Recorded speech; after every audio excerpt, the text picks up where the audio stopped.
এটা আমাদের magnetism, electrostatics and current electricity টপিক্সের ৫ম লেকচার। এর আগে আমরা ৪টি লেকচার আলোচনা করেছিলাম।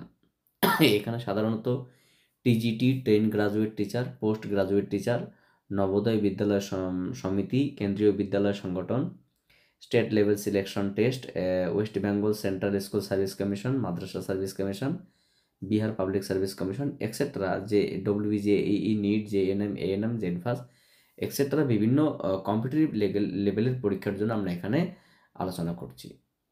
তো ইতিমধ্যে আমরা 4টি লেকচার আপলোড করেছি, এটা তার ৫ম লেকচার, এবং আমরা 61তম কোশ্চেন পর্যন্ত আলোচনা করেছিলাম। মানে আমরা গত লাস্ট লেকচারে এই 61তম কোশ্চেন আলোচনা করেছিলাম। আজকে আমরা 62 থেকে স্টার্ট করব। তো চলো স্টার্ট করছি, আমরা কথা না বাড়িয়ে কতটা প্রশ্ন আমরা আলোচনা করতে পারছি দেখি। তো এখানে 62 এর প্রথম যে কোশ্চেনটা রয়েছে, মানে আজকের আলোচনার প্রথম যে সিরিজের কোশ্চেন, সেটা দেখো কি রয়েছে। আমরা ধাপে ধাপে আলোচনা করব, ঠিক আছে? এখানে যে জিনিসটা বলেছে সেটা হচ্ছে গিয়ে, একটি ইলেকট্রিক কেটলির সঙ্গে 220 ভোল্ট বিভব প্রভেদ যোগ করলে 4 অ্যাম্পিয়ার প্রবাহ হয়। মানে বলছে একটি ইলেকট্রিক কেটলির সঙ্গে 220 ভোল্ট বিভব প্রভেদ যোগ করলে 4 অ্যাম্পিয়ার প্রবাহ ওই কেটলির মধ্য দিয়ে যায়, এবং এর মধ্যে 1 কেজি জল 20 ডিগ্রি সেলসিয়াস তাপমাত্রা থেকে ফোটাতে, বয়েল করতে, মানে 20 ডিগ্রি সেলসিয়াস থেকে 100 ডিগ্রি সেলসিয়াসে নিয়ে যেতে কত সময় লাগবে সেটা ওরা চেয়েছে। দেওয়া আছে জলের স্ফুটনাঙ্ক 100 ডিগ্রি সেলসিয়াস, মানে ফাইনাল টেম্পারেচার দেওয়া আছে। দেখো, আমরা খুব সিম্পলভাবে বিষয়টা ক্যালকুলেশন করতে পারি, জটিল করে ভাবার কোনো প্রশ্নই আসে না। প্রথমত আমাদের এখানে যে জিনিসটা ভাবতে হবে সেটা হচ্ছে গিয়ে, দেখো কি দেওয়া আছে। এখানে ভোল্টেজ দেওয়া আছে কত না, ভোল্টেজ দেওয়া আছে 220 ভোল্টেজ। একটি ইলেকট্রিক কেটলিকে যে লাইনে যুক্ত করা হবে তার ভোল্টেজ কত, 220 ভোল্ট। এবং যখনই যুক্ত করা হবে তখন সেখানে একটা প্রবাহ মাত্রা সাপ্লাই হবে, এবং সেটা কত, 4 অ্যাম্পিয়ার। ঠিক আছে? তাহলে আমরা বলতে পারি যে 20 ভোল্ট 220 ভোল্ট ভোল্টের সঙ্গে যদি কোনো একটা কেটলিকে যুক্ত করা হয়, উৎসের সঙ্গে যুক্ত করলে সেখানে 4 অ্যাম্পিয়ার প্রবাহ যায়। অর্থাৎ ওই কেটলি দ্বারা সম্পাদিত কৃতকার্য কত হয়, W is equals to VIT। T means time. এবার আমরা কি জানি, আমরা জানি ওই যে পরিমাণ কার্য, যে পরিমাণ শক্তি ব্যয় হয়, যে পরিমাণ শক্তি 220 ভোল্ট থেকে সাপ্লাই হয়, সেই শক্তি কি করে জলকে গলাতে সহায়তা করবে। এটা কেটলির ভিতরে কতটা জল ছিল, কেটলির ভিতরে 1 কেজি, বা 1000 গ্রাম জল ছিল, এবং জলের আপেক্ষিক তাপ কত, আপেক্ষিক তাপ 1 ক্যাল পার গ্রাম পার ডিগ্রি সেলসিয়াস। এবং এখানে উষ্ণতা বৃদ্ধি কত, উষ্ণতা বৃদ্ধি হচ্ছে তোমার হচ্ছে গিয়ে 100 ডিগ্রি থেকে আমরা যদি 20 ডিগ্রি বাদ দিই তাহলে কত, 80 ডিগ্রি সেলসিয়াস। কেন না, 20 ডিগ্রি থেকে ফোটাতে হবে। তাহলে উৎপন্ন তাপ কত, উৎপন্ন তাপ যদি আমরা এইচ বলি, H equals to MST, MS delta theta. তাহলে এখানে এম কত, এম বলতে তোমার হচ্ছে 1000, আর এস বলতে কত, এখানে এস বলতে 1, আর টি বলতে 80। তার মানে কি আসলে এত ক্যালোরি। তাহলে কত আসবে, 80,000 ক্যালোরি।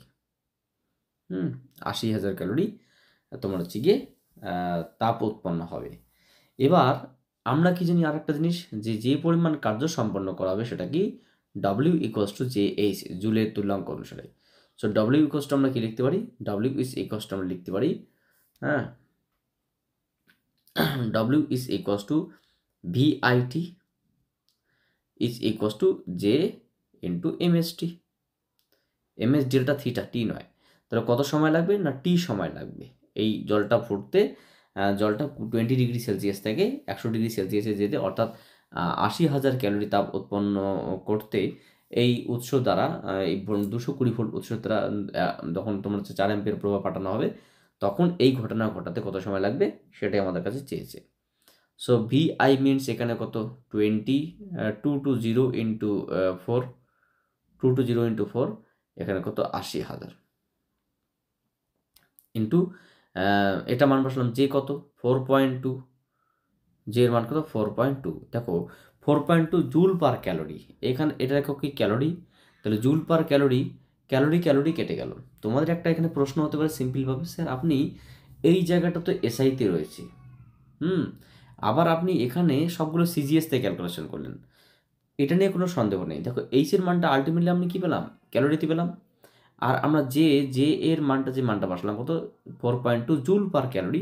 দেখো এখানে যে এককটা ক্যালোরি আছে আর এখানে বাই ক্যালোরি কেটে গেল, তাহলে এটা আলটিমেটলি এটা এত জুল, এটাও এসআই এটাও এসআই, তো আলটিমেটলি এটা এসআই এসআই ট্রান্সফার হয়ে গেছে। সো এবার প্রশ্ন হচ্ছে এত সেকেন্ড 80,000 ইন্টু 4.2 বাই এটা কত হবে সেটা দেখা যাক। 80,000 ইন্টু 4.2 বাই তোমার হচ্ছে গিয়ে 220 ইন্টু 4 অ্যাম্পিয়ার, তার মানে 381.81, ঠিক আছে 381.81, অর্থাৎ 381.81 এত সেকেন্ড।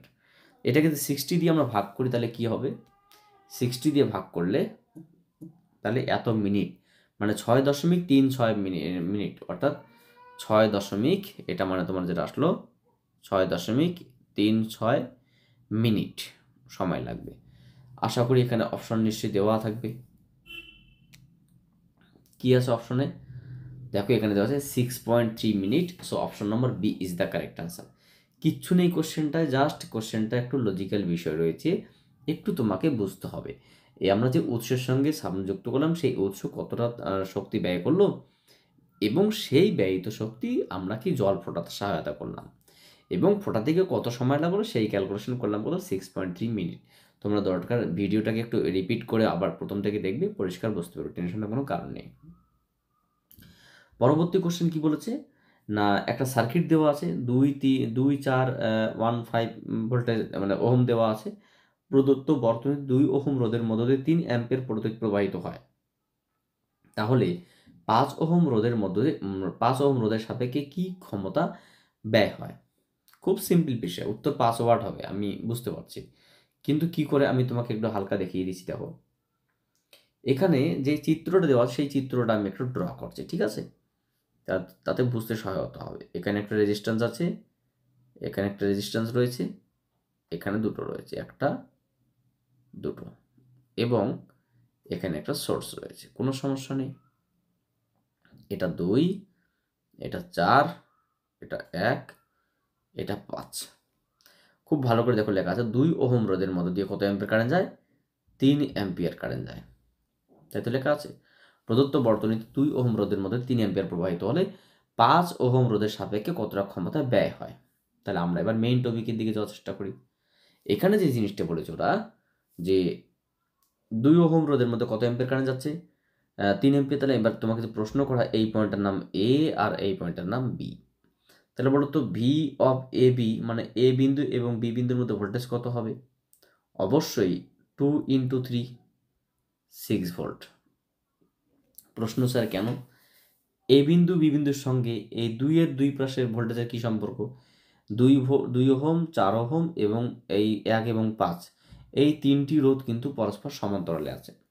আমরা খুব ভালো করে জানি যে সমান্তরাল সমবায়ের ক্ষেত্রে একটি রোধের দু প্রান্তে যা ভোল্টেজ হবে সেটা বর্তনীর প্রত্যেকটা রোধের ক্ষেত্রে তাই হবে, মানে এর দুই প্রান্তের ভোল্টেজ, এর দুই প্রান্তের ভোল্টেজ এবং এদের দুই প্রান্তের ভোল্টেজ সমান, কারণ এরা সমান্তরাল সমবায় আছে। তাহলে এর দুই প্রান্তের ভোল্টেজ কত, এখানে রোধ দেওয়া আছে, কারেন্ট দেওয়া আছে, ভি ইকুয়ালস টু আইআর, তার মানে আমরা বলতে পারি এই বর্তনীর এ এবং বি বিন্দুর ভোল্টেজ কত 6 ভোল্টেজ। তাহলে এই 6 ভোল্টেজ কার জন্য প্রযোজ্য হবে, এই লাইনের জন্য প্রযোজ্য হবে প্রথমত। এবার আমাদের কি করতে হবে, ধরে নাও এই লাইনের প্রবাহ কত, সাপোজ এই লাইনের প্রবাহ I1, আমরা I1টা আগে বের করব। তাহলে আমরা কি বলতে পারি, এই লাইনের মোট রোধ কত 1 এবং 5 6, এই লাইনের দুই প্রান্তের ভোল্টেজ কত 6, তাহলে আমরা কি বলতে পারি অ্যাকর্ডিং টু কোশ্চেন দুই প্রান্ত ভি অফ এ বি, এটাও আমরা লিখতে পারি কত 1 + 5 ইন্টু সামথিং কারেন্ট I1, এটা আমরা বের করব। সো ভি অফ এ বির মান কত 6 equals to 6 I1, so I1 is equals two 1 ampere. 1 ampere. তাহলে এবার প্রশ্ন, 1 অ্যাম্পিয়ার কারেন্ট কার মধ্যে দিয়ে যাচ্ছে? 1 ওহমের মধ্য দিয়েও যাচ্ছে এবং 5 ওহমের মধ্য দিয়েও যাচ্ছে, কিন্তু ওরা কি বলেছে যে 5 ওহমের মধ্য দিয়ে 5 ওহম রোধের জন্য ব্যয়িত ক্ষমতা কত। সো ব্যয়িত ক্ষমতা P5 যদি আমরা বলি, P5 কত না I1 square into 5, I1 square into R, so I1 square মানে 1 square into 5, so 5 watt. 5 watt is the answer. আমি ইতিমধ্যে নিশ্চয়ই বললাম যে 5 ওয়াট হবে। তার মানে এখানে আমাদের যে কাজটা করতে হলো সেটা হচ্ছে গিয়ে বর্তনীতে আমরা এর মধ্য দিয়ে কারেন্টের সাহায্যে এই প্রান্তের ভোল্টেজ বের করলাম, সেই ভোল্টেজের সাপেক্ষে আমরা এই বর্তনীর কারেন্ট বের করলাম এবং এই লাইনের কারেন্টের সাহায্যে আমরা এখানকার ব্যয়িত ক্ষমতা বের করলাম কত? 5 ওয়াট। নেক্সট কোশ্চেন কি আছে? নেক্সট কোশ্চেন খুব সুন্দর কোশ্চেন দেওয়া আছে, দেখো। এম ভর ও কিউ তড়িৎ আধান বিশিষ্ট একটি বস্তু টি গতিশক্তি নিয়ে একটি সুষম তির্যক চৌম্বক ক্ষেত্রে প্রবেশ করে। তির্যক মিন্স ট্রান্সভার্স।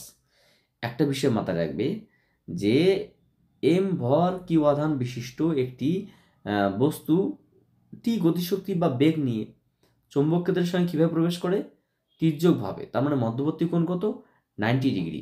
তাহলে চৌম্বক ক্ষেত্র মানে গতিশীল ইলেকট্রন অভিমুখ এবং চৌম্বক ক্ষেত্র তাদের মধ্যবর্তী কোণ কিন্তু 90 ডিগ্রি।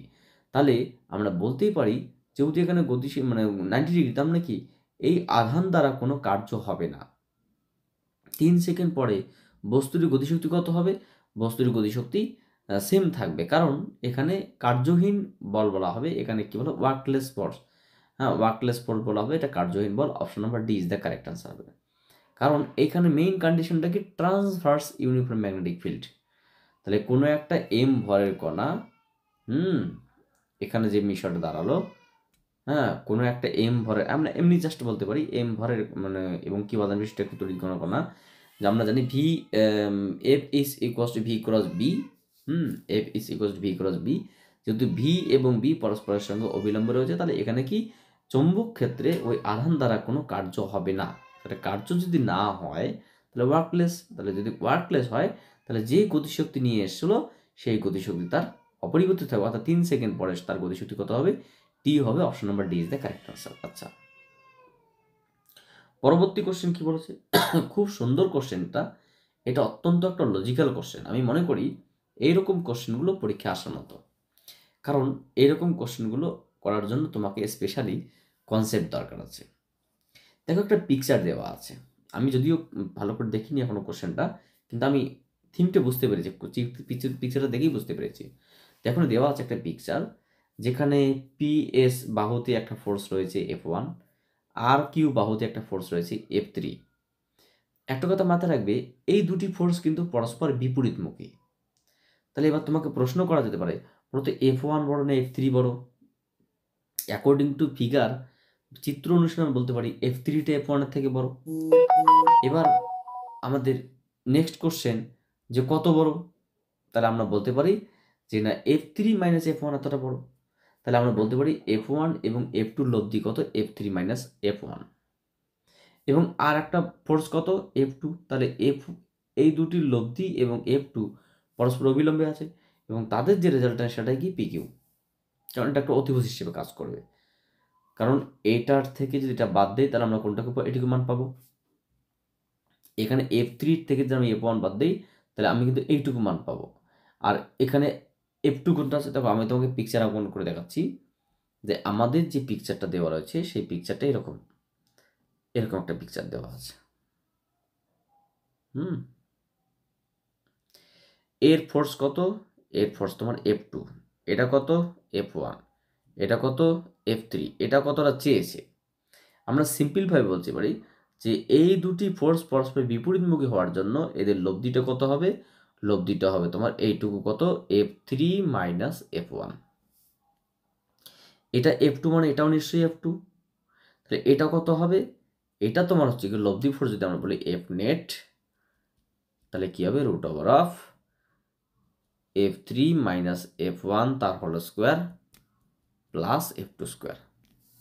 সিম্পলভাবে, এত কঠিন করে ভাবার দরকার নেই। তাহলে কি হবে অ্যান্সার? F3 মাইনাস F1 তার whole square plus F2 square, option number C is the correct answer. দেখো, একটি পরিবাহী তারকে বাকি PQRS আকৃতি দেওয়া হলো, PQRS একটি সুষম চৌম্বক ক্ষেত্রের মধ্যে রাখা হলো, তাহলে এদের মধ্যে ক্রিয়াশীল বল বিভিন্ন বাহুতে দেওয়া আছে, তাহলে সবগুলি কাগজের তলের মধ্যে আছে, তাহলে কিউপি বাহুর উপর ক্রিয়াশীল বল কত? সিম্পলভাবে F3 থেকে F1 বিয়োগ করার পরে যে মানটা আসবে সেই মানটা এবং এই F2 পরস্পর অবিলম্বে আছে, তাহলে কি রেজাল্ট্যান্ট পার্ট বা অতিভুজটাই কি এখানকার তোমার যে PQ বাহুর উপর ক্রিয়াশীল বল। So option number C is the correct answer.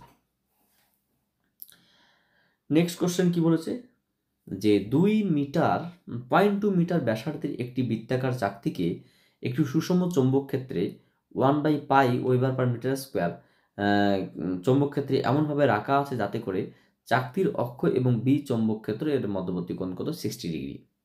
খুব ভালো কথা। চাকতির মধ্য দিয়ে কী পরিমাণ চৌম্বক বলরেখা নির্গত হবে? ম্যাগনেটিক ফ্লাক্স মানে ফাই চেয়েছে, ব্যাস সিম্পলভাবে বেরিয়ে আসবে। এখানে কোনো জটিলতার কোনো কারণই নেই, জাস্ট একদম যথেষ্ট সিম্পল কোশ্চেন। এখানে আমাদের যে কাজটা দিয়েছে সেটা হচ্ছে একটা বৃত্তাকার চাকতির কি দিয়েছে বলো তো? ব্যাসার্ধ দিয়েছে কত? না 0.2 মিটার। তাহলে বৃত্তাকার চাকতির ক্ষেত্রফল কত? πr²। তার মানে 22/7 বা 22/7 না, আমরা পাই বসালাম না, কারণ পাইটি এখানে মনে হয় কেটে যাবে, যা বুঝতে পারছি আমরা এখানে, কারণ পাই ওখানে দেওয়া আছে। তাহলে কি হবে এখানে? Pi into 0.2 into 0.2 metre square. ভালো কথা। ম্যাগনেটিক ফিল্ডের মান কত দেওয়া আছে? ম্যাগনেটিক ফিল্ডের মান দেওয়া আছে 1/π ওয়েবার পার মিটার স্কোয়ার, যেটা আমি এখনই বলছিলাম, যা টেসলা বলতে। এবং এই চৌম্বক ক্ষেত্রের যে অক্ষটি, অক্ষ বলতে ক্ষেত্রফল সবসময় কি হয়? একটা ভেক্টর রাশি হয়। ক্ষেত্রফল অভিমুখ কোন দিকে হবে? তল বরাবর লম্ব দিকে, তার মানে অক্ষ বরাবর। তাহলে এর অক্ষটি বি চৌম্বক ক্ষেত্রের সঙ্গে কত কোণে রয়েছে? না 60 ডিগ্রি কোণ করে রয়েছে। তাহলে চৌম্বক ফ্লাক্স কত হবে? Phi is equals to B dot A, বা আমরা বলতে পারি বি এ কস থিটা। এখানে বি এর মান 1/π, এর মান pi into 0.2 into 0.2 into cos 60 degree মানে কত? আচ্ছা, কস 60 ডিগ্রি মানে হাফ। তাহলে এটা কেটে গেল, এটা 0.04 ইন্টু হাফ, সো 0.02 ওয়েবার। এটা হলো answer 0.02। Option number B is the correct answer. আশা করি বুঝতে পারছো। তাহলে এত মিটার ব্যাসার্ধের একটি চাকতিকে যদি সুষম চৌম্বক ক্ষেত্রে রাখা হয়, তাহলে মধ্যবর্তী কোণ যদি 60 ডিগ্রি হয়, সেক্ষেত্রে চাকতির অক্ষ এবং বি চৌম্বক ক্ষেত্রের মধ্যবর্তী কোণ 60 ডিগ্রি হয়, তবে সেক্ষেত্রে চৌম্বক ফ্লাক্সের মান হবে 0.02 ওয়েবার। এখানে তোমরা অ্যান্সার দেখে নিতে পারো, 0.02 weber. Option number B is the correct answer. So next question কি আছে? নেক্সট কোশ্চেন যেটা রয়েছে, যে 50 ওহম অভ্যন্তরীণ রোধ বিশিষ্ট একটি গ্যালভানোমিটারকে শ্রেণী সমবায় 3 ভোল্ট ব্যাটারির সঙ্গে এবং 2950 রোধের সঙ্গে যুক্ত করা হলো। আচ্ছা, প্রথমে একটা ইনফরমেশন বলছে, একটা ব্যাটারি যার ভোল্টেজ কত? 3 ভোল্ট, যার অভ্যন্তরীণ রোধ কত? 50 ওহম, এটা কোথায় যুক্ত করা হলো? যে 2950 রোধের সঙ্গে যুক্ত করা হলো। 50 ওহম অভ্যন্তরীণ রোধ বিশিষ্ট একটি গ্যালভানোমিটারকে, গ্যালভানোমিটারের রোধ 50 ওহম, অভ্যন্তরীণ রোধ বিশিষ্ট একটি গ্যালভানোমিটারকে শ্রেণীর সমবায় এত ব্যাটারির সঙ্গে যুক্ত করা হলো, এবং যার যেটা কি 2950 ওহম রোধের সঙ্গে যুক্ত করা হলো। তখন গ্যালভানোমিটার কি স্কেল কত হয়? 30 দাগ পর্যন্ত বিক্ষেপ হয়। ভালো কথা। এবার পাওয়া গেল গ্যালভানোমিটারের বিক্ষেপ 20 দাগ পর্যন্ত কমাতে কি পরিমাণ রোধকে শ্রেণীর সময় যুক্ত করতে হবে? আচ্ছা, খুবই সিম্পল কোশ্চেন, এটা নিয়ে কোনো ভাবার কোনো প্রশ্নই নেই। এখানে আমরা সিম্পলভাবে বলছি, প্রথম এখানে দুটো স্টেপ, আমাদের ফার্স্ট স্টেপের কথা বলার চেষ্টা করি। তাহলে ফার্স্ট স্টেপ কি হবে? First step I1 is equals to, আমরা বলতে পারি V by R G plus আর1। কি বলছে না, এখানে I1 এর মান কত হবে? I1 30, মানে 30টি পূর্ণ বিক্ষেপ হয়। কত? না 3 ভোল্টের সঙ্গে আমরা যুক্ত করেছিলাম, যেখানে গ্যালভানোমিটারের অভ্যন্তরীণ রোধ 50 এবং যে উৎসের সঙ্গে যুক্ত করেছি সেটা কত? 2950। এটা একটা কন্ডিশন, ঠিক আছে। এবার ওরা দ্বিতীয় বলেছে কি, সেকেন্ড স্টেপ যেটা বলেছে যে বিক্ষেপ তোমার কত হবে I2, উৎসের সঙ্গে একই থাকবে, উৎস আমরা ভি বলতে পারি, 3V বলতে পারি। আচ্ছা ভি বললাম, 3V না, আমরা 3 পেলাম ভি। এখানে গ্যালভানিক রোধ কত হবে RG, প্লাস নতুন রোধ কত যুক্ত করতে হবে ওরা চেয়েছে। তাহলে এটা কত 20 বিক্ষেপ হবে, এটা কত 3V বাই 50 প্লাস R2। এই R2 এর মানটা ওরা চেয়েছে। দেখো প্রশ্নটা আমি আরেকবার পড়ছি, বিষয়টা ভালো করে বুঝতে পারবে। যে 50 ওহম রোধ বিশিষ্ট একটি অভ্যন্তরীণ রোধ বিশিষ্ট একটি গ্যালভানোমিটারকে শ্রেণীর সঙ্গে এত ব্যাটারির সঙ্গে এবং এত রোধের সঙ্গে যুক্ত করা হলো। তাহলে মোট রোধ কত 50 প্লাস 2950, আর ভোল্টেজ কত, উৎসীয় ভোল্টেজ কত 3 ভোল্টেজ, এবং সেখানে প্রবাহ মাত্রা কত হবে তখন, গ্যালভানোমিটার স্কেলে বিক্ষেপ কত 30 দাগ হবে। এবার বলছি আমরা দাগটা এবার 20 পেতে চাই, তাহলে কমাতে কমাতে কমাতে কী পরিমাণ রোধকে শ্রেণীতে যুক্ত করতে, মানে আগে R1 ছিল 2950 এবং সেটা আমরা R2কে কী করতে পারি, R2 মানটাকে আমরা কী করতে হবে। আমরা ইকুয়েশন 1 2 যদি বলি তাহলে এদেরকে যদি কম্পেয়ার মানে জাস্ট ডিভাইড করে তাহলে কী হবে, একসঙ্গে 2 ভাগ করে তাহলে কত 30/20। দেখো সব কেটে যাবে, কী হবে 50 প্লাস R2/50 প্লাস 2950 বেড়ে 3000। আমরা বলতে পারি এটা কেটে দিলে কত 3/2 50 প্লাস R2/3000। তাহলে এক কাজ করা যাক, খুব সিম্পলভাবে আমি বলতে পারি এটা কত হবে বলো তো, 100 plus 2 R2 is equals two 9000। তার মানে আমরা বলতে পারি R2 ইজ ইকুয়ালস টু 8900/2 মানে 4500। 4500 কি না, 4500 মানে তো 900। তোমার হচ্ছে গিয়ে যেটা আসবে 4 দোকানো 8, 1 তোমার হচ্ছে গিয়ে 9 19, 9 দোকানো 18, হ্যাঁ 9 দোকানো 18, 2 5 দোকানো 10, মানে মেন যে বিষয়টা দাঁড়ালো 3 দিয়ে ভাগ করলাম, মানে গুণ করলাম 9000 বাই তোমার হচ্ছে 100 বিয়োগ তোমার হচ্ছে 8900/2, 8900/2, ঠিক আছে। এত কঠিন করে ভাবার কি দরকার, 8900/2 4450 অপশন আছে কি, definitely option number A is the correct answer. 4450 এটা যেটা হবে, এটা নয় 4450।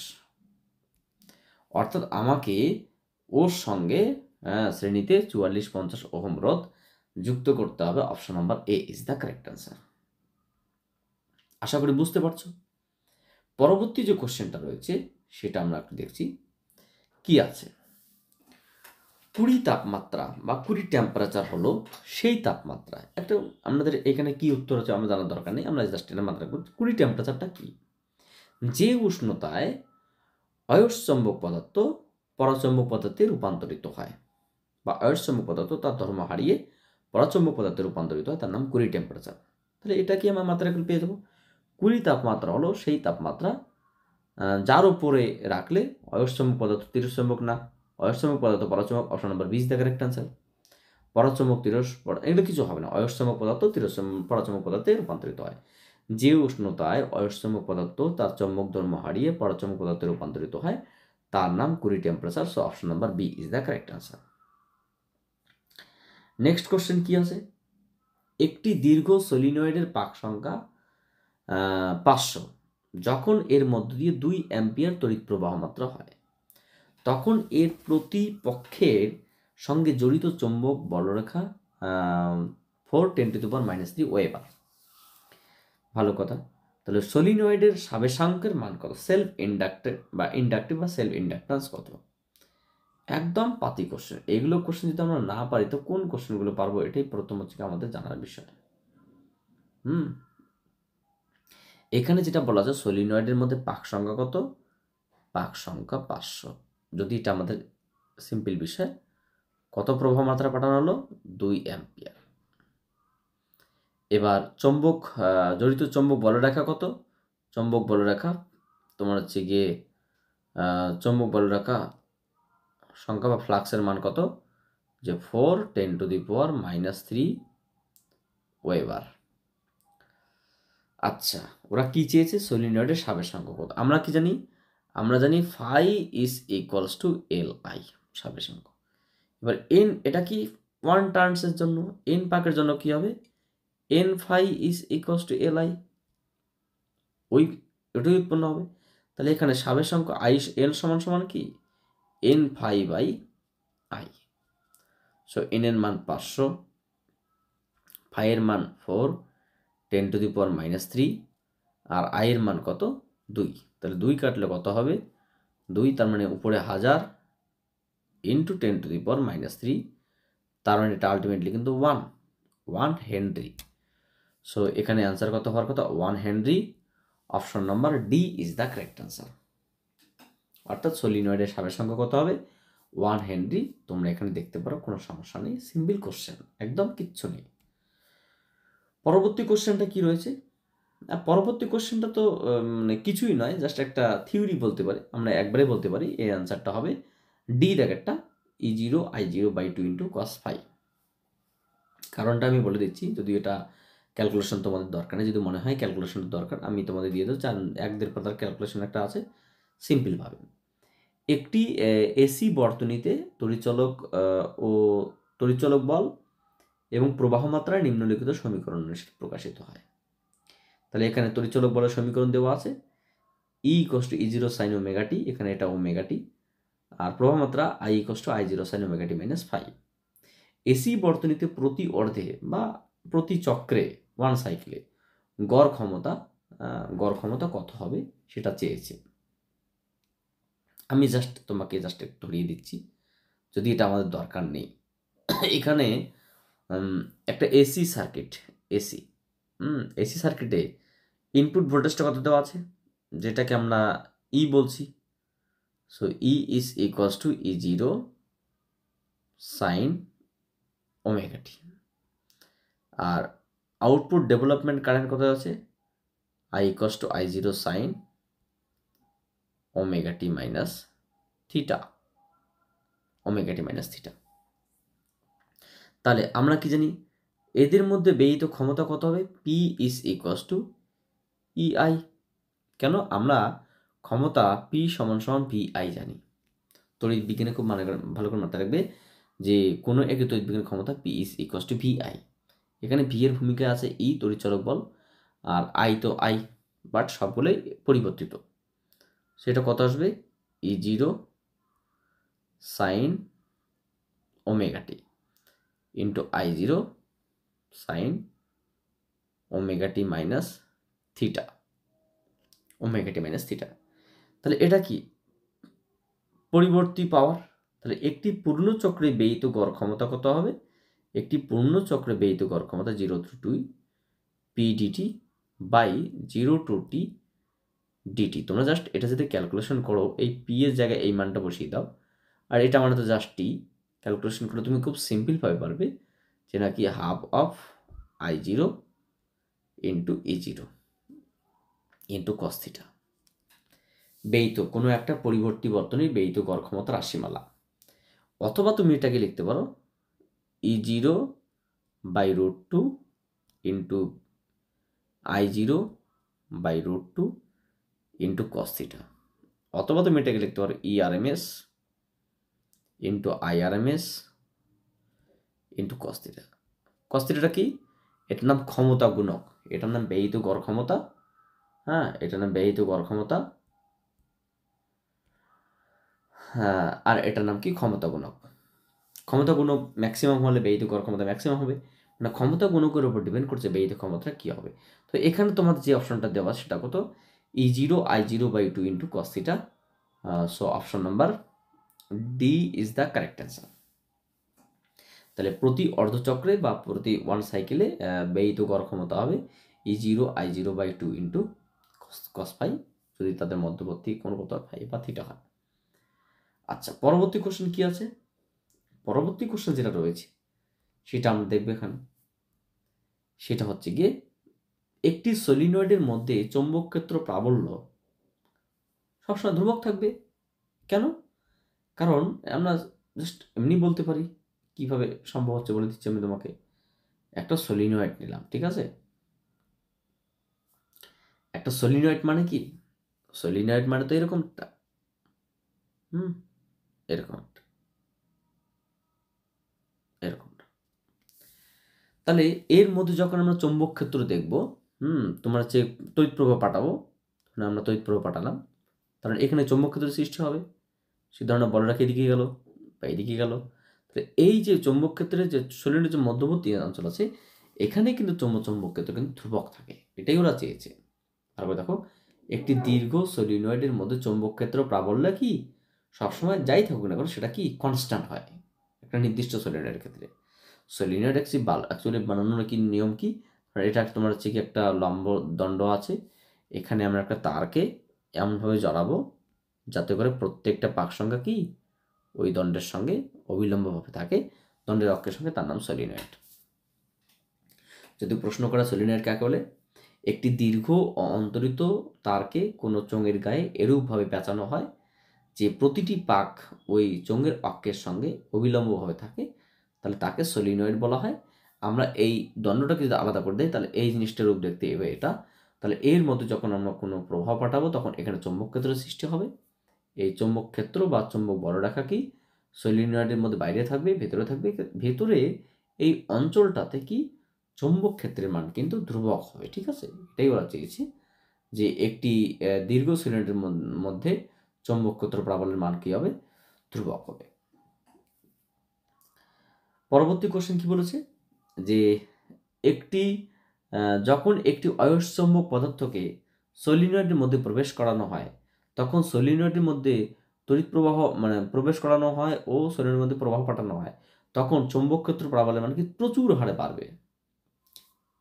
কারণ আমরা কাকে প্রবেশ করালাম? অয়স্চৌম্বক পদার্থকে। আমরা জানি, ধরে না তোমাকে বলছি আমি একটা জিনিস, এখানে চৌম্বক ক্ষেত্র আছে, এখানে চৌম্বক ক্ষেত্র আছে, এইদিকে চৌম্বক ক্ষেত্র আছে। আমি এখানে একটা পদার্থ রাখলাম, কি পদার্থ? না চৌম্বক পদার্থ। আমরা খুব ভালো করে জানি কোনো একটি চৌম্বক ক্ষেত্রের মধ্যে, সুষম চৌম্বক ক্ষেত্রের মধ্যে যদি আমরা চৌম্বক পদার্থকে রাখি তাহলে সেই চৌম্বক বলরেখাগুলি পদার্থের মধ্যে ঘন সন্নিবিশিষ্ট হয়ে আসতে পারে, দুর্বলভাবে আসতে পারে বা দুর্বলভাবে বিকশিত হতে পারে। যদি এই পার্শ্ববর্তী বলরেখাগুলি প্রবলভাবে এর মধ্যে ভেতরে এসে প্রবেশ করে তাহলে বুঝতে হবে এই পদার্থের নাম অয়স্চৌম্বক পদার্থ। যদি হালকাভাবে আসে, কিছু বাইরের দিকে যায়, কিছু এর মধ্যে যায়, তাহলে তার নাম কি? পরাচৌম্বক পদার্থ। যদি হালকাভাবে দূরে সরে যাওয়ার প্রবণতা থাকে, মানে এখানকারগুলো দূরে সরে যাওয়ার প্রবণতা থাকে, তার নাম তিরস্চৌম্বক পদার্থ। ঠিক এই জিনিসটাকে মাথায় রেখে আমরা এখানে বলছি যে অয়স্চৌম্বক পদার্থ না পরাচৌম্বক পদার্থ না তিরস্চৌম্বক পদার্থ, এটা ডিপেন্ড করছে তোমাদের বক্তব্যের উপর। তাহলে যখন একটু অয়স্চৌম্বক পদার্থ বা ফেরোম্যাগনেটিক ম্যাটেরিয়ালকে সলিনয়েডের মধ্যে, মানে সলিনয়েডের মধ্যে তো বলরেখা থাকে, আমরা একটু আগে বললাম এখানে যে এই জায়গাটায় ধ্রুবক হলেও থাকে, সলিনয়েডের মধ্যে রাখা হবে এবং প্রভাব পাঠানো হবে, তখন কি সেই বলরেখাগুলি সরাসরি তোমার হচ্ছে অয়স্চৌম্বক পদার্থের মধ্যে যাবে। অর্থাৎ এই সেক্ষেত্রে চৌম্বক ক্ষেত্র কি প্রচণ্ড হারে বাড়বে, চৌম্বক ক্ষেত্র প্রাবল্য মানে কি প্রচণ্ড হারে বাড়বে, এবং সেটার নাকি option number B is the correct, যেটা আমরা একটু আগে বললাম।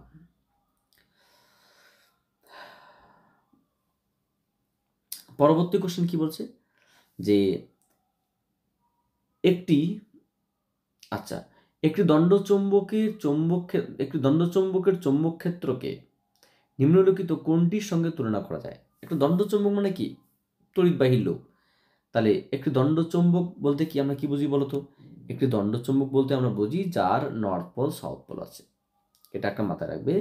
ধরুন এটা একটা দণ্ডচৌম্বক, এই দণ্ডচৌম্বকের কি থাকে? এদিকে নর্থ, এদিকে সাউথ। তাহলে এই জিনিসটা কার মধ্যে পাবো? এই জিনিসটা আমরা তড়িৎবাহী লুপের মধ্যে পাবো। যদি আমরা কোনো একটা তড়িৎবাহী লুপের মধ্যে আমরা এই জিনিসটা দেখার চেষ্টা করি,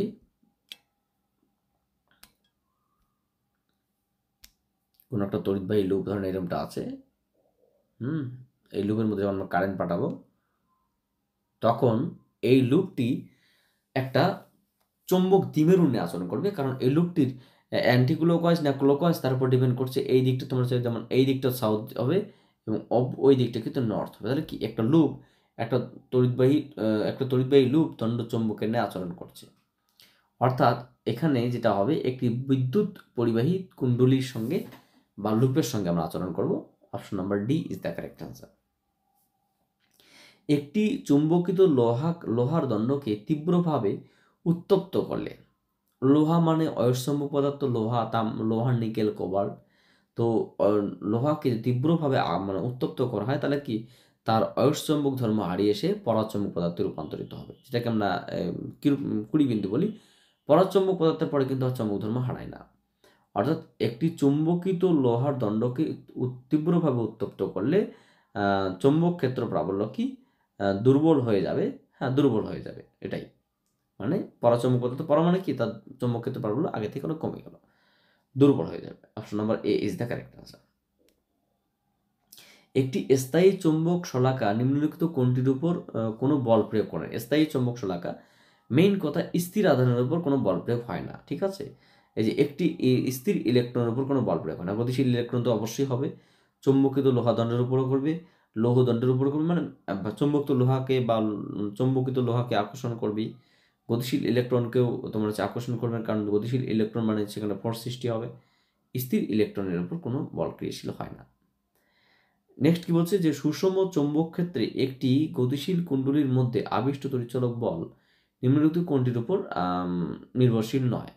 তারের ব্যাসের উপর, কারণ দৈর্ঘ্যের উপর নির্ভরশীল, অবস্থান কোথায় রয়েছে, ঘনত্ব এক্সেট্রা, ব্যাসের উপর নির্ভরশীল নয়। Option number A is the correct answer.